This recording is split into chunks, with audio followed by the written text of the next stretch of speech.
सबको जय मसीह। जय मसीह जय मसीह। मैं प्रभु को धन्यवाद देना चाहता हूँ। ये सुंदर समय प्रभु ने हमें दिया, और अंकल समीर को भी मैं धन्यवाद देना चाहता हूँ, उन्होंने हमें बुलाया। और तलजारी असेंबली को भी मैं धन्यवाद देना चाहता हूँ, आपने आपका समय हमें दिया प्रभु का वचन सुनने के लिए। मैं सचमुच परमेश्वर को धन्यवाद देता हूँ, क्योंकि मैं बिल्कुल लायक नहीं इस प्रकार से आपके बीच में प्रभु का वचन कहने के लिए, क्योंकि आपके बीच में प्रभु के दास लोग ऑलरेडी है, जो बहुत ही सुंदर रीति से आपको प्रभु का वचन बता सकते हैं, सिखा सकते हैं। और उन्हीं दासों के बीच मैं भी आज जुड़ा हूँ। मैं बहुत ही अयोग्य फील महसूस कर रहा हूँ, क्योंकि प्रभु आपके बीच में कार्य किया, काम किया, और काम आगे बढ़ रहा है, ऐसा हम लोग देख रहे हैं। इसलिए मैं प्रभु को धन्यवाद देना चाहता हूँ। तो जो कुछ भी प्रभु ने मुझे सिखाया, और जो बातें मैंने स्टडी किया, उन उन बातों से मैं आपको कुछ बताना चाहता हूँ। और यहाँ धूपगुड़ी के मंडली में मैं यूहन्ना का किताब को सिखा रहा हूँ, और हम लोग उस किताब से पढ़ रहे हैं। और अभी लगभग 6 महीने बीत गए, अभी तक यूहन्ना का किताब खत्म नहीं हुआ, और अभी हम लोग चैप्टर 9 में आ गए। और ये चैप्टर 9 आज यहाँ धूपगुड़ी के विश्वासियों को मैं शेयर करने वाला था, लेकिन प्रभु ने आज जो दिशा जो है मोड़ दिया, और यहाँ तलजरी विश्वासियों के साथ आज ये यूहन्ना का 9 अध्याय को मैं सिखाने वाला हूँ, आपको कुछ बातों को बताने वाला हूँ। लेकिन इस यूहन्ना का किताब को देखने से, ये 9वां अध्याय को देखने से पहले मैं कुछ बातों को मैं आपके सामने रखना चाहता हूँ, जो यूहन्ना का किताब से हमने सीखा है। और मैं आशा करता हूँ कि ये बातें आपके लिए भी लाभदायक होगा। और यूहन्ना का किताब जो है, अगर हम देखेंगे तो ये सुसमाचार का किताब है, और परमेश्वर यूहन्ना के द्वारा सुसमाचार पूरा दुनिया को बता रहा है। और अगर हम लोग यूहन्ना का 20 अध्याय और उसका वर्ष 31 को अगर हम पढ़ते हैं, तो वहाँ पर इस किताब पर लिखने का कारण हमको मिलता है। और अगर मैं इसको पढ़ूंगा तो ऐसा लिखा है कि परंतु ये इसलिए लिखे गए हैं कि तुम विश्वास करो कि यीशु ही परमेश्वर का पुत्र मसीह है, और विश्वास करके उसके नाम से जीवन पाओ। और अगर आप ये यूहन्ना का किताब को देखेंगे, ये बहुत ही अलग है। मत्ती, मार्क और लूक, ये 3 सुसमाचार की किताबें जो है ये अलग है। और यूहन्ना का किताब जब आप पढ़ते हैं, ये थोड़ा अलग तरीके से लिखा है। मत्ती, मार्क और लूक को अगर हम देखेंगे तो इनको सिनॉप्टिक गॉस्पेल्स बोलते हैं। इसका मतलब है एक ही दृष्टिकोण से लिखे गए। और यूहन्ना का किताब थोड़ा सा अलग है, जब आप पढ़ते हैं इसको अलग महसूस करते हैं, और बहुत ही अनोखे बातें इसमें लिखा है। सबसे खूबसूरत वचन यूहन्ना 3 और 16 इस किताब में हमको मिलता है। लेकिन इस किताब, इस 9वां अध्याय में हम यहाँ पर देखते हैं कि एक अंधा आदमी प्रभु यीशु मसीह के पास आता है। लेकिन ये जो चमत्कार है जो प्रभु यीशु मसीह करता है यूहन्ना का किताब में, ये बहुत ही अलग प्रकार के हैं। अगर आप देखेंगे तो प्रभु यीशु मसीह ने बोला और उन्होंने कुछ चमत्कार किया। अब एक कन्ना के गांव में जो प्रभु यीशु मसीह ने चमत्कार किया, जो पानी से उन्होंने अंगूर रस बनाया, तो वहां प्रभु यीशु मसीह बोलता है और वो पानी जो है अंगूर का रस बन जाता है। और अगर 4था अध्याय में अगर हम देखेंगे, 4था अध्याय में भी वहां पर एक चमत्कार है। प्रभु यीशु मसीह एक व्यक्ति, अधिकारी व्यक्ति जो है, उसका पुत्र को ठीक करता है। और वहां पर भी प्रभु यीशु मसीह जो है बोलता है, कहता, वचन देता है, और वो उस आदमी का बेटा हो जाता है। मैं उस पद को पढ़ता हूँ, यूहन्ना 4 और उसका 50 पद में ऐसा लिखा है, यीशु ने उससे कहा, जा, तेरा पुत्र जीवित है। उस मनुष्य ने यीशु की कही हुई बात की प्रतीति की ओर चला गया। तो प्रभु यीशु मसीह ने बोला और उस व्यक्ति का पुत्र ठीक हो गया। और अगर हम देखेंगे तो बेथेस्दा का जो वहां पर पूल है, वहां पर भी जो आदमी वहां 38 साल लेटा हुआ था, तो वहां पर भी प्रभु यीशु मसीह उसको कहता है, यीशु ने उससे कहा, उठ, अपनी खाट उठा और चल फिर। तो प्रभु यीशु मसीह बोलता है और वो लोग ठीक हो जाते हैं। तो मैं क्या बताना चाह रहा हूँ कि यूहन्ना का पहला अध्याय पहला पद में जब हम पढ़ते हैं, आदि में वचन था, वचन परमेश्वर के साथ था और वचन परमेश्वर था, और वही परमेश्वर का वचन मनुष्य जाति के बीच में आकर डेरा किया। तो परमेश्वर का वचन तब धरती पर आया, तो परमेश्वर का वचन बोल रहा है और चीजें हो रहा है, चमत्कारें हो रहे हैं। तो ये परमेश्वर का वचन के शक्ति से लोगों को चंगाई मिल रहा है। और ये चैप्टर 9 में जब हम आते हैं तो हम लोग देखते हैं कि एक अंधा आदमी ठीक होता है। अभी इस चैप्टर 9 में हम आएंगे और 1 से 12 तक अगर कोई मेरे लिए पढ़ सकता है तो अच्छा होगा, और इसके ऊपर हम लोग आगे में थोड़ा सा ध्यान करेंगे। John chapter 9 versus 1 to 12। जाते हुए उसने एक मनुष्य को देखा जो जन्म से अंधा था। उसके चेलों ने उससे पूछा, हे रब्बी, किसने पाप किया था कि यह अंधा जन्मा, इस मनुष्य ने या इसके माता पिता ने? यीशु ने उत्तर दिया, ना तो इसने पाप किया था न इसके माता पिता ने, परंतु यह इसलिए हुआ कि परमेश्वर के काम उसमें प्रकट हों। जिसने मुझे भेजा है, हमें उसके काम दिन ही दिन में करना अवश्य है। वह रात आने वाली है जिसमें कोई काम नहीं कर सकता। जब तक मैं जगत में हूं तब तक जगत की ज्योति हूं। यह कहकर उसने भूमि पर थूका और उस थूक से मिट्टी सानी, और वह मिट्टी उस अंधे की आंखों पर लगाकर उसने कहा, जा, शीलो के कुंड में धो ले। शीलो का अर्थ भेजा हुआ है। उसने जाकर धोया और देखता हुआ लौट आया। तब पड़ोसी और जिन्होंने पहले उसे भीख मांगते देखा था कहने लगे, क्या यह वही नहीं जो बैठा भीख मांगा करता था?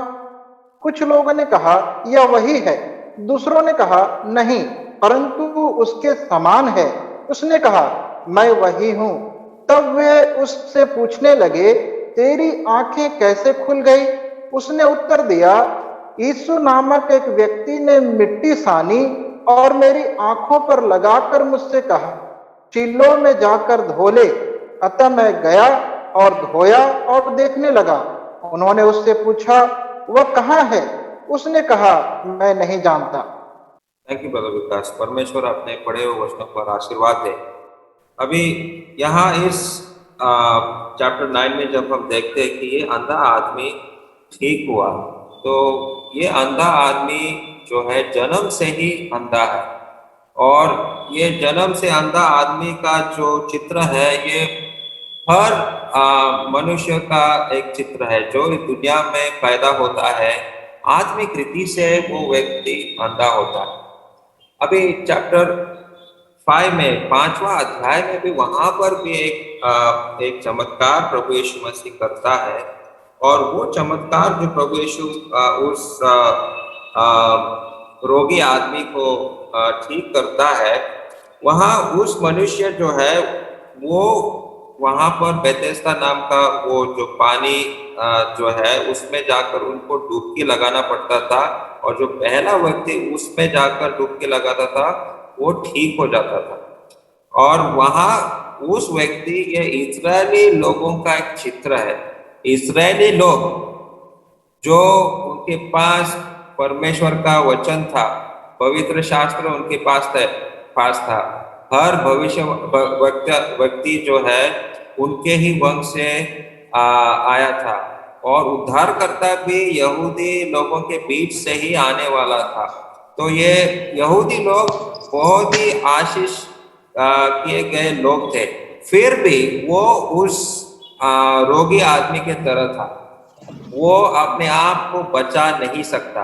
और यहाँ चैप्टर 9 अध्याय 9 में जब हम ये अंधे आदमी के बारे में हम लोग पढ़ते हैं, तो हम तो यहूदी नहीं है, लेकिन हम भी इसी प्रकार से इस अंधे व्यक्ति के तरह इस दुनिया में आए, आत्मिक रीति से अंधकार है।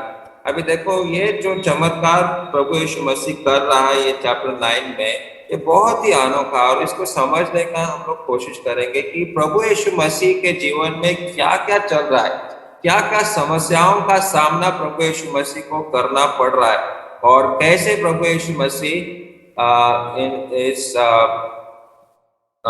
व्यक्ति को ठीक किया, किस अवस्था में प्रभु यीशु मसीह ने इस व्यक्ति को ठीक किया। देखो प्रभु यीशु मसीह के विरोध में बहुत सारे लोग थे, और जब प्रभु यीशु मसीह मंदिर को साफ करता है दूसरा अध्याय में, तो प्रभु यीशु मसीह के विरुद्ध में लोग उठने लगे और उसके विरुद्ध में बोलने लगे। अभी वो मंदिर में व्यापारी लोग थे, और व्यापारी लोगों को गुस्सा आया होगा कि प्रभु यीशु मसीह ने उनका जो धंधा है उसको बंद कर दिया। फिर चैप्टर 5 में जब आप देखते हैं, जब प्रभु यीशु मसीह उस रोगी आदमी को ठीक करता है, वहां पर भी ये जो यहूदी लोग हैं प्रभु यीशु मसीह को मारने के लिए आता है। अगर हम 5वां अध्याय और उसका 16 पद में पढ़ता हूँ, वहां पे क्या लिखा है देखो, इस कारण यहूदी यीशु को सताने लगे क्योंकि वह ऐसा काम सब्बत के दिन करता था। तो प्रभु यीशु मसीह सब्बत दिन को भी लोगों को चंगाई दे रहा है। और 18 पद में 5 का 18 में भी ऐसा लिखा कि इस कारण यहूदी और भी अधिक उसके मार डालने का प्रयत्न करने लगे, क्योंकि वह न केवल सब्बत के दिन की विधि को तोड़ता, परंतु परमेश्वर को अपना पिता कह कर अपने आप को परमेश्वर के तुल्य भी ठहराता है। तो देखो चैप्टर 2 में विरोध शुरू हुआ, चैप्टर 5 में भी प्रभु यीशु मसीह के विरुद्ध लोग खड़े हो गए, और चैप्टर 6 में जब आप आते हैं तो यहूदा इस्करियोत के बारे में हम लोग पढ़ते हैं।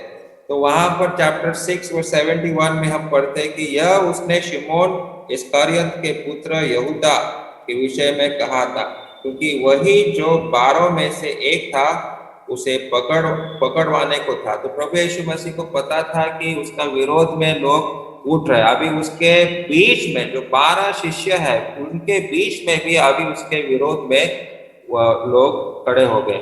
और चैप्टर 7 और उसका पहला अध्याय में पहला पद में अगर हम देखेंगे तो इन बातों के बाद यीशु गलील में फिरता रहा, क्योंकि यहूदी उसे मार डालने का यत्न कर रहे थे, इसलिए वो यहूदियों में फिरना न चाहता था। तो चैप्टर 7 में भी जब आप आएंगे तो वहां पर भी लोग प्रभु यीशु मसीह के विरोध में उठ रहे। और बहुत ही दुख की बात है कि ये चैप्टर 7 और वर्स 5 में 5 पद में हम पढ़ते हैं कि क्योंकि उसके भाई भी उस पर विश्वास नहीं करते थे। तो प्रभु यीशु मसीह के विरोध में जो है चारों ओर से हो रहा है।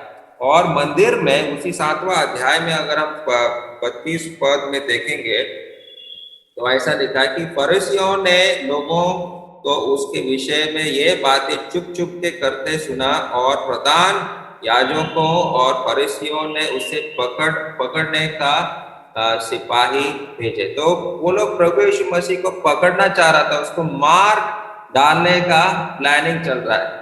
और यहाँ 8 अध्याय और 6 पद में ये लोग उसका परीक्षा भी लेने के लिए आ रहे थे। देखो 8 अध्याय और 6 पद में ऐसा लिखा कि उन्होंने उसका परखने के लिए यह बातें कही ताकि उस पर दोष लगाने के लिए कोई बात पाए, परंतु यीशु झुककर उंगली से भूमि पर लिखने लगा। तो मैं आपको क्या दिखाना चाह रहा था, क्या बताना चाह रहा था कि देखो प्रभु यीशु मसीह ने जब उस अंधे आदमी को ठीक किया तो चारों ओर से उसके विरुद्ध में लोग खड़े हुए। और उसी 8वां अध्याय और उसका वर्स 59 में जब हम पढ़ते हैं तो वहां पर उन्होंने उसको पत्थर से मारने का कोशिश भी किया। तो ऐसे विरोध के समय में प्रभु यीशु मसीह यहाँ पर एक अंधे आदमी को ठीक किया, उसको उसका दृष्टि वापस किया। और इसी 9 अध्याय को जब हम देखते हैं तो अभी पूरा अध्याय को पढ़ने के लिए हमारे पास टाइम नहीं है, लेकिन थोड़ा सा मेरे साथ ये चैप्टर 9 में देखो और मैं कुछ पदों को मैं पढ़ूंगा इस चैप्टर 9 से। और वहां पर आपको एहसास हो रहा है कि ये जो फरीसी लोग हैं ये कितना गुस्सा है उनके अंदर, कितना राग से वो लोग भरे हुए, और कैसे हम प्रभु यीशु मसीह को मारेंगे, कैसे प्रभु यीशु मसीह को खत्म करेंगे, इनके आपको पता चलेगा। अभी ये बात मैं आपको थोड़ा सा बताना चाहता हूँ कि ये फरीसी लोग और सदूकी लोग ये कौन है और हम कैसे समझ पाएंगे कि ये लोग कैसे हैं। हमारे भारत देश में क्या इस प्रकार के लोग हम देखते हैं क्या? अभी तो देखो फारसी जो शब्द जो है ये फारसी और हमारा भारत देश में ऋषि जो है ये शब्द जो है मिलता है। तो अगर ऋषि आप जानते हैं तो ऋषि मतलब एक ब्राह्मण परिवार से ऊंचे जात का आदमी होता है, लेकिन सदुकी जो है साधु होता है। और साधु जो है कोई भी जात से, छोटा जात हो या बड़ा जात से आपको साधु मिलता है। तो इस प्रकार से फारिशी लोग ऋषि लोग होते हैं और साधु की लोग मतलब साधु लोग। और ये ऋषि और साधु लोग जो है ये प्रभु यीशु मसीह के विरुद्ध में उठ रहे हैं, और ये सब धार्मिक लोग हैं जो प्रभु यीशु मसीह के ऊपर उठ रहे हैं। अभी देखो चैप्टर 9 और 16 पद, ये फारसी लोग और ऋषि लोग, ये साधु लोग क्या बोल रहे हैं देखो। इसके उनका प्रभु यीशु मसीह के बारे में क्या सोच है। 16 पद में ऐसे लिखा, इस पर कुछ फरीसियों ने कहा, कहने लगे, यह मनुष्य परमेश्वर की ओर से नहीं, क्योंकि वह सब्बात का दिन नहीं मानता। देखो ये फरीसी लोग प्रभु यीशु मसीह के बारे में ऐसा कह रहा है, ये सब्बात दिन को नहीं मानता है। तो फिर उसका ये भी मतलब है कि ये परमेश्वर का भेजा हुआ ये एक जन नहीं है, और वो ख्रिस्त नहीं है। 22 पद में अगर हम पढ़ेंगे, ये बातें उसके माता पिता ने इसलिए कही क्योंकि वे यहूदियों से डरते थे, क्योंकि यहूदी एक मत हो चुके थे कि यदि कोई कहे कि वह मसीह है तो आराधनालय से निकाला जाए। अगर कोई व्यक्ति कहेगा कि यीशु वही मसीहा है तो उसको उनका जो आराधनालय है वहां से उनको बाहर निकाल दिया जाए। तो उनके डर से कोई भी प्रभु यीशु मसीह को स्वीकार नहीं कर पाता है। और वो इतना भी ये कह रहा है 24 पद में अगर हम देखेंगे तो प्रभु यीशु मसीह को पापी करके बोलते हैं। देखो तब उन्होंने उस मनुष्य को जो अंधा था दूसरी बार बुलाकर उससे कहा, परमेश्वर की स्तुति कर, हम तो जानते हैं कि वह मनुष्य पापी है।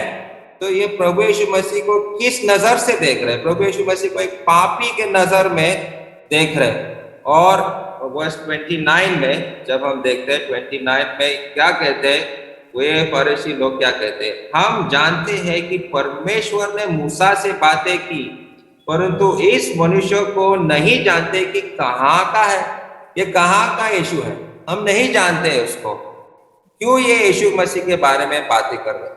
और आज हमारे देश में बिल्कुल इसी प्रकार से लोग हमारे बारे में, प्रभु यीशु मसीह के बारे में बात करते हैं। और ये बहुत ही दुख की बात है कि ये धर्म मानने वाले लोगों के बीच से ही ऐसे बातें होती है।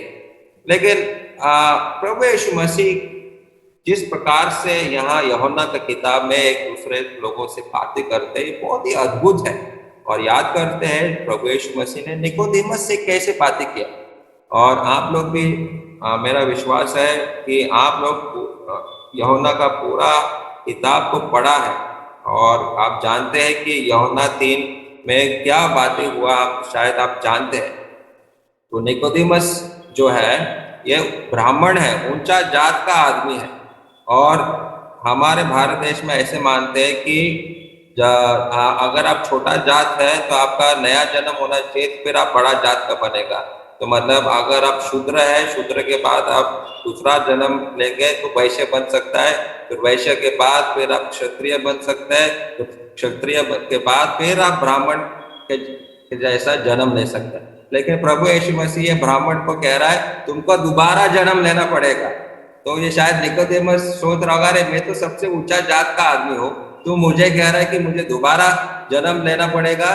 तो देखो प्रभु यीशु मसीह किस प्रकार से उन व्यक्तियों से बात करता था। और यहाँ पर प्रभु यीशु मसीह हमको वन ऑन वन, मतलब उनके दिल से, उनके हृदय से जो बहुत ही महत्वपूर्ण बातें हैं उनको बता रहे।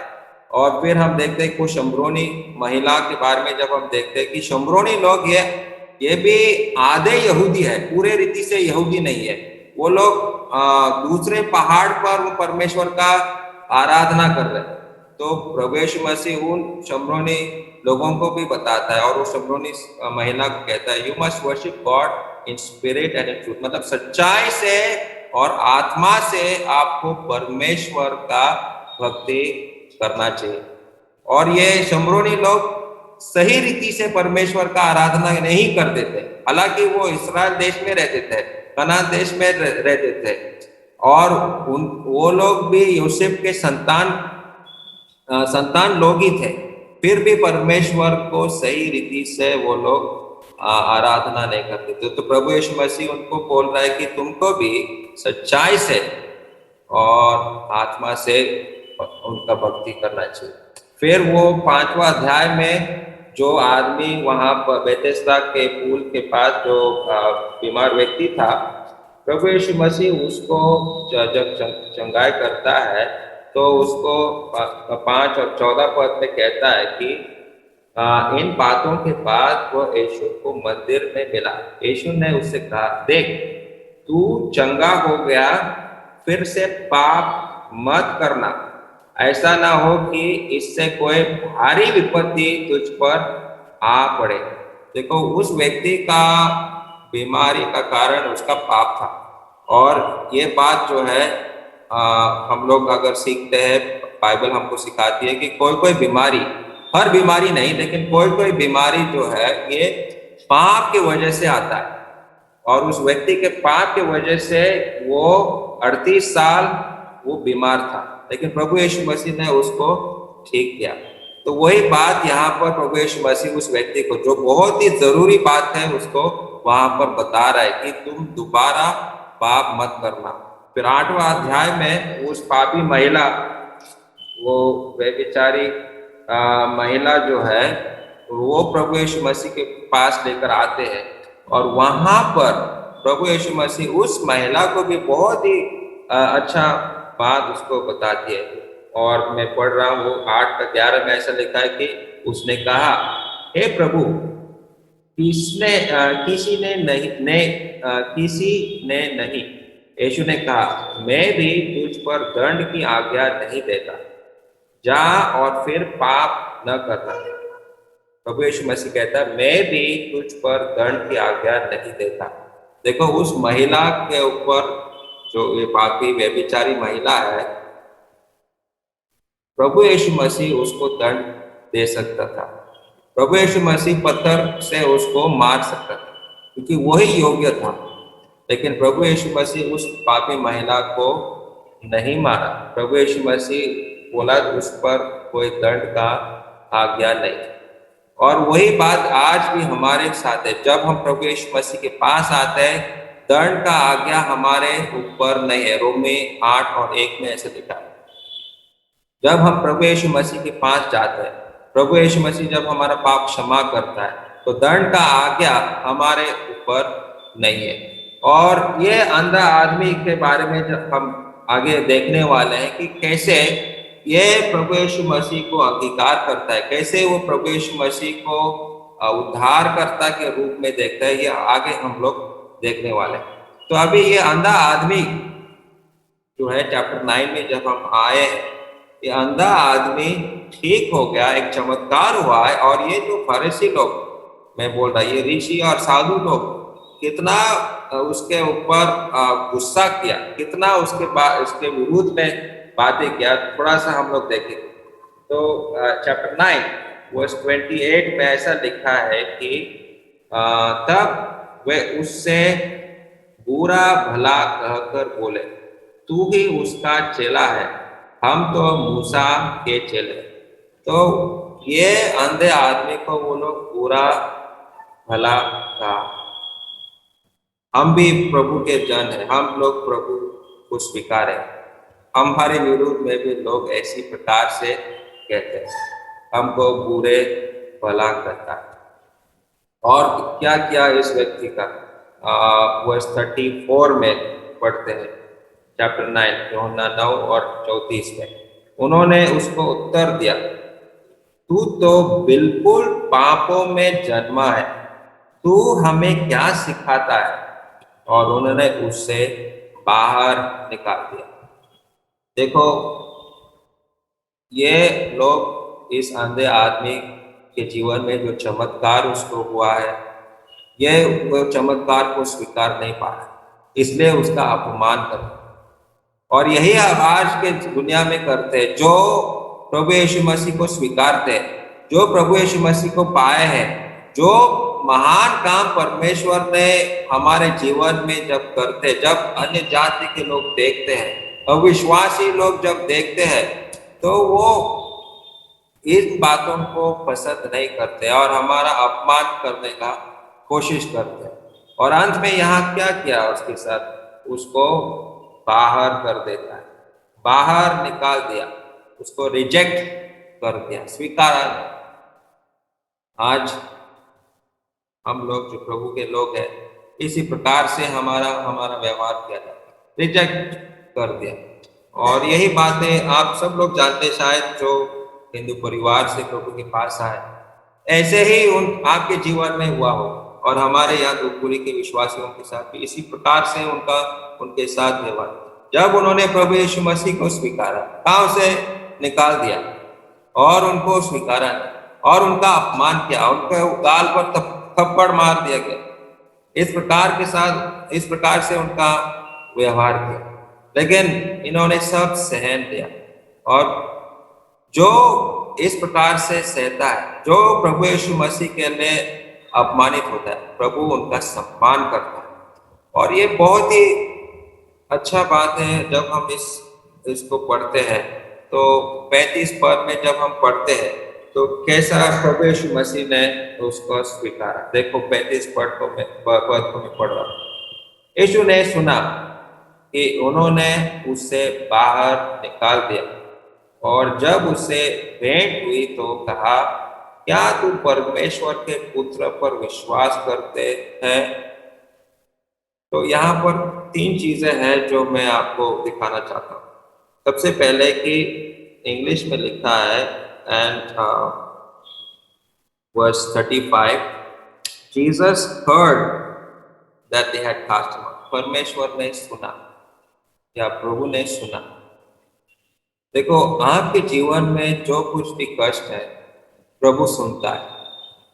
आपके जीवन में क्या कठिनाई है मैं नहीं जानता, लेकिन आप उन कठिनाइयों को, उन समस्याओं को प्रभु के पास बोलो, वो आपका प्रार्थना सुन रहा है।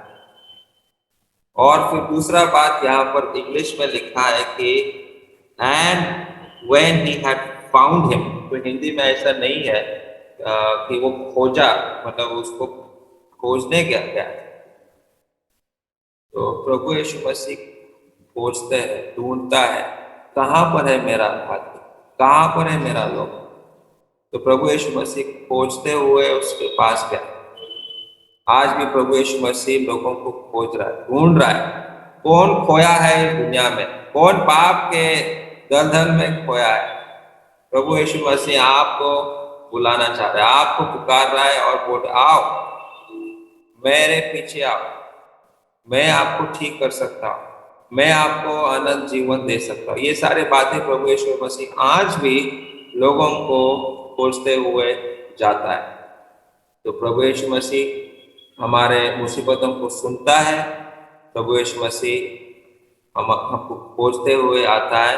और तीसरा बात है, यहाँ पर हम लोग वर्स 37 में पढ़ते हैं कि यीशु ने उससे कहा, तूने उसे देखा भी, और जो तेरे साथ बातें कर रहा है वह वही। तो प्रभु यीशु मसीह क्या करता है, वह अपने आप को हमें देता है। हम लोग सोचते हैं कि अगर मेरे पास पैसा है मैं खुशी से रहूँगा, आज अगर मेरे पास बड़ा बंगला है तो मैं खुशी से रहूँगा, अगर मेरे पास अच्छा नौकरी है तो मैं खुशी से रहूँगा, अगर मेरा अच्छा बीबी है तो मैं खुशी से रहूँगा, अगर मेरे पास अच्छा गाड़ी है तो मैं खुशी से जीऊँगा, अगर मेरे पास अच्छा जमीन है तो मैं खुशी से जीऊँगा। लेकिन यहाँ पर प्रभु यीशु मसीह इस व्यक्ति को क्या देता है? प्रभु यीशु मसीह अपने आप को देता है। तो प्रभु यीशु मसीह के पीछे चलना का मतलब क्या? वो प्रभु यीशु मसीह को स्वीकारना है। उत्पत्ति और उसका 15 अध्याय में अगर कोई भाई हिंदी में पढ़ सकता है, मैं इंग्लिश में बता रहा हूँ। Genesis chapter 15 verse 1. Can somebody read that verse? Genesis उत्पत्ति 15 और 1।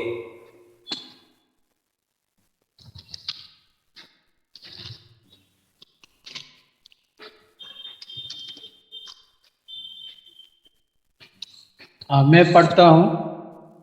उत्पत्ति 15 उसका 1। इन बातों के पश्चात यहोवा का यह वचन दर्शन में अब्राहम के पास पहुंचा कि हे अब्राहम, मत डर, तेरी ढाल और तेरा अत्यंत बड़ा फल मैं हूँ। Thank you. तो तेरा ढाल और अत्यंत बड़ा फल मैं हूँ। इंग्लिश में लिखा है कि I am thy shield and the exceeding great reward. तो अब्राहम के जीवन में भी उसका जो सबसे बहुमूल्य फल जो है वो परमेश्वर खुद है। तो क्या आप प्रभु यीशु मसीह को इस प्रकार से स्वीकारना चाहते हो, या फिर आप अभी भी नौकरी के पीछे या किसी शारीरिक चीजों के पीछे दौड़ रहे हो? शारीरिक चीजों के पीछे मत दौड़ो, परमेश्वर को अपना। परमेश्वर खुद ही अपना सबसे बड़ा तोहफा है, और परमेश्वर वही इस अंधे व्यक्ति को बता रहा है कि मैं उस व्यक्ति हूँ, मैं ही वो परमेश्वर का पुत्र हूँ। और ये जब उसने जान लिया, कि अंधा व्यक्ति तक ने जब प्रभु यीशु मसीह को स्वीकारा, उसको अंगीकार किया, तो 38 पद में यूहन्ना 9 और 38 में ऐसा लिखा है कि उसने कहा, हे प्रभु, मैं विश्वास करता हूँ, और उसे दंडवत किया। प्रभु यीशु मसीह को दंडवत किया। तो ये चीज हमको सीखने को मिलता है कि अगर मेरे जीवन में जो मुख्य काम है वो है प्रभु यीशु मसीह का आराधना, प्रभु यीशु मसीह का भक्ति करना, प्रभु यीशु मसीह के बारे में और जानना, प्रभु यीशु मसीह के चरणों पर बैठना, यही सबसे मुख्य कार्य है मेरा जीवन। और यहाँ इस अंधे व्यक्ति ने प्रभु यीशु मसीह को इस प्रकार से जान लिया, प्रभु यीशु मसीह को इस प्रकार से उन्होंने स्वीकारा, और प्रभु यीशु मसीह को दंडवत किया। इसलिए हर रविवार को प्रभु यीशु मसीह का आराधना करना बहुत ही जरूरी है। ऐसे मैंने बहुत सारे लोगों को देखा, चंगाई मिलने के बाद चले गए, दोबारा कभी देखने को मिला, रविवार का मीटिंग में उपस्थित नहीं। तो सिर्फ शारीरिक चीजों के पीछे लोग भागते हैं आज भी, और ये बात सच है। परमेश्वर आज भी लोगों को ठीक करता है, चंगाई देता है। लेकिन कितने लोग वापस आते हैं, कितने लोग हर रविवार को प्रभु यीशु मसीह का धन्यवाद करते हैं।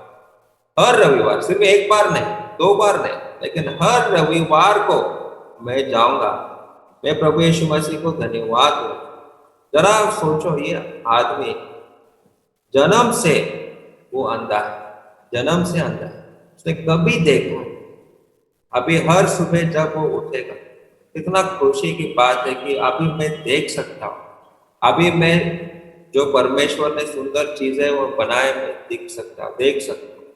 तो हर रोज वो मरने तक प्रभु को धन्यवाद देता गया। हम भी वही करना है।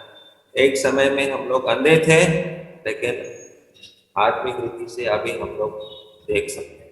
और यही बात इस व्यक्ति से हम लोग सीखते हैं कि मैं प्रभु परमेश्वर को, प्रभु यीशु मसीह को दंडवत करते रहना चाहिए, सिर्फ एक बार नहीं, लेकिन हर बार।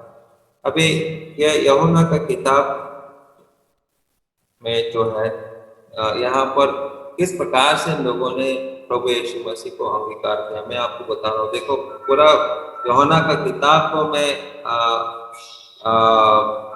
एक दिन में आपको समझा नहीं सकता, लेकिन कुछ मुख्य बातों को जो मैंने सीखा है मैं आपको बताना चाहता हूँ, और कैसे लोगों ने प्रभु यीशु मसीह को अंगीकार किया।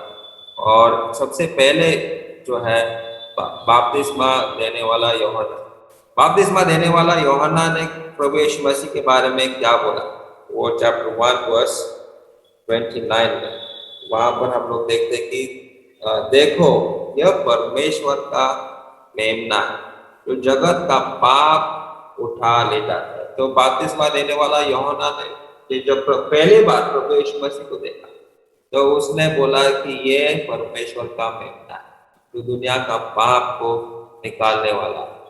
फिर हम नथानियल, वो पहला अध्याय में ही अगर हम देखेंगे, वहां पर नथानियल ने भी प्रभु यीशु मसीह को किस प्रकार से अंगीकार किया। वर्स 49, चैप्टर 1 वर्स 49 में ऐसे लिखा है, नथानियल ने उसको उत्तर दिया, हे रब्बी, तू परमेश्वर का पुत्र है, तू इस्राएल का महाराजा है। अभी ये बातें जो है अभी आपको सिखाने के लिए मेरे पास टाइम नहीं है, लेकिन ये प्रभु यीशु मसीह के शिष्य जो है, नथानियल भी एक शिष्य था, वो जितने भी प्रभु यीशु मसीह के शिष्य थे वो सारे बपतिस्मा देने वाला यूहन्ना का शिष्य थे। और बपतिस्मा देने वाला यूहन्ना का प्रचार के वजह से इस्राएल देश पूरा हिल गया था। और वहां पर ये नथानियल, और ये पहला अध्याय में हम लोग देखते हैं, नथानियल, फिलिपुस, पेत्रस, आंद्रियस, यूहन्ना, ये सारे शिष्य प्रभु यीशु मसीह के पास आए बपतिस्मा देने वाला यूहन्ना की शिक्षा की वजह से। और नथानियल को कैसे पता था कि प्रभु यीशु मसीह परमेश्वर का पुत्र है, वो इस्राएल का महाराजा, इसको कैसे पता था? तो ये सारे शिक्षा, सारे बातें जो है वो बपतिस्मा देने वाला यूहन्ना ने बता दी। और वहां पर वो जब प्रभु यीशु मसीह को पहली बार देखा तो वो भी अंगीकार करता है कि हाँ, प्रभु यीशु मसीह परमेश्वर का पुत्र है, वो इस्राएल का राजा है। और वो शमरोनी महिला के बारे में हम लोग देखते हैं, उसने प्रभु यीशु मसीह को किस प्रकार से अंगीकार किया, किस प्रकार से उसने प्रभु यीशु मसीह को पहचाना। चैप्टर 4 वर्स 29, वो जब प्रभु यीशु मसीह जब उससे बात करता है और उस महिला को समझ में आता है कि ये बहुत ही अनोखा आदमी है, और वो जीवन जल के बारे में प्रभु यीशु मसीह इस महिला से बात करता है। तो वहां पर जब ये दौड़कर वापस अपने गांव जाती है तो क्या बोलते हैं, वर्स चैप्टर 4 वर्स 29 में क्या बोलती है, आओ एक मनुष्य को देखो जिसने सब कुछ जो मैंने किया मुझे बता दिया, कहीं यही तो मसीह नहीं है? तो देखो किस प्रकार से प्रभु यीशु मसीह उसके जीवन में कार्य थे, और उसके गवाही की वजह से, उस 4 अध्याय को अगर आप देखेंगे, उसके इस महिला के गवाही की वजह से पूरा गांव जो है प्रभु यीशु मसीह पर विश्वास किया, एक महिला के गवाही की वजह से। तो आपके बीच में क्या ऐसा एक महिला है जो इस प्रकार से प्रभु यीशु मसीह को स्वीकारेंगे और अपने घर में और अपने पड़ोसियों के बीच में एक गवाह बनकर रह सकते हैं और प्रभु यीशु मसीह के पास लोगों को लेकर आ सकता है। और ये 5वां अध्याय में जब हम देखेंगे तो वो रोगी आदमी जब ठीक होता है वो भी प्रभु यीशु मसीह के बारे में कुछ स्वीकारता है। और वो 15 पद चैप्टर 5 वर्स 15 में ऐसा लिखा है कि उस मनुष्य ने जाकर यहूदियों से कह दिया कि जिसने मुझे चंगा किया वह यीशु है। तो उस रोगी आदमी ने भी स्वीकारा कि प्रभु यीशु मसीह ने मुझे चंगा किया। और लोगों के सामने ये बताना जो है हम लोगों को शर्माना नहीं चाहिए, वो कितने भी बड़े होने दो, कितने भी डराने वाले लोग भी होने दो, उनके सामने प्रभु यीशु मसीह को अंगीकार करना, प्रभु यीशु मसीह के बारे में कुछ बातें बताना कभी नहीं डरना चाहिए। पेतरस अभी चैप्टर 6 जो है, एक्चुअली अब तक जितने मैंने यूहन्ना की किताब को स्टडी किया, ये 6ठा अध्याय जो है ये बहुत ही दुखी अध्याय, क्योंकि बहुत सारे शिष्य प्रभु यीशु मसीह को छोड़ के जाते हैं, क्योंकि बहुत सारे लोग खाना खाने के लिए प्रभु यीशु मसीह के पास आते थे। प्रभु यीशु मसीह ने वो वहां पर हम लोग देखते हैं कि उन्होंने रोटी और मछलियों को 5000 लोगों को खिलाया। तो वहां पर प्रभु यीशु मसीह जो है लोगों को जब खाना खिलाए तो लोग सिर्फ खाना खाने के लिए यीशु मसीह के पीछे आते थे। और जब प्रभु यीशु मसीह वहां पर लोगों को बताता है कि मैं ही स्वर्ग से आया हुआ रोटी है, आपको मुझे खाना पड़ेगा, मेरा खून आपको पीना पड़ेगा, तो तब बहुत सारे शिष्यों ने, बहुत सारे लोगों ने प्रभु यीशु मसीह का पीछा जाना छोड़ देता है। तो प्रभु यीशु मसीह पेतरस को भी पूछता है और अपने 12 शिष्यों को पूछता है, क्या तुम लोग भी मुझे छोड़कर जाने वाले हो? तो वहां पर पेतरस बहुत सुंदर बात बोलता है और वो भी हम लोग भी अंगीकार कर सकते हैं और स्वीकार कर सकते हैं। चैप्टर 6 वर्स 68 एंड 69 को मैं पढ़ रहा हूँ। शिमोन पतरस ने उसको उत्तर दिया, हे प्रभु, हम किसके पास जाएं? अनंत जीवन की बातें तो तेरे ही पास है, और हमने विश्वास किया और जान गए हैं कि परमेश्वर का पवित्र जन तू ही है। तो आज हम भी प्रभु यीशु मसीह को इस प्रकार से हम लोग स्वीकार सकते हैं कि हम किसके पास जाए, कौन से धर्म गुरु के पास हम जा सकते हैं, किसके पास अनंत जीवन है? सिर्फ प्रभु यीशु मसीह के पास ही अनंत जीवन है। अनंत जीवन देने वाले शब्द सिर्फ प्रभु यीशु मसीह के पास है। और ये पेतरस ने स्वीकार किया प्रभु यीशु मसीह को। और ये अंधा व्यक्ति जो चैप्टर 9 में हम लोग देख रहे हैं, ये भी बहुत ही सुंदर बात बोला। और चैप्टर 9 और वर्स 25 वहां पर ये अंधा आदमी कहता है, उसने उत्तर दिया, मैं नहीं जानता कि वह पापी है या नहीं। मैं एक बात जानता हूं कि मैं अंधा था और अब देखता हूं, मैं अंधा था और अब देखता हूं। देखो, आज आपके जीवन में भी अगर परमेश्वर ने कार्य किया है, अगर परमेश्वर ने आपके आत्मिक आंखों को खोल दिया है, हम भी इसी प्रकार से कह सकते हैं, मैं एक समय पर अंधा था, लेकिन आज मैं प्रभु यीशु मसीह को समझ सकता हूं और देख सकता हूं। प्रभु यीशु मसीह परमेश्वर का पुत्र है, प्रभु यीशु मसीह उद्धार करता है। ये आज मैं जानता हूं और ये मैं आज स्वीकारता हूं कि प्रभु यीशु मसीह मुझे उद्धार कर सकता है। ये भी इसी अंधे व्यक्ति की तरह हम भी बोल सकते हैं, I once was blind but now I see। Thomas का ये कन्फेशन भी है। थॉमस का कन्फेशन वो चैप्टर 20 वर्स 28 में, वहां पर वो थॉमस बोलता है, चैप्टर 20 वर्स 28 में ऐसा लिखा है कि यह सुन, थोमा ने उत्तर दिया, हे मेरे प्रभु, हे मेरे परमेश्वर।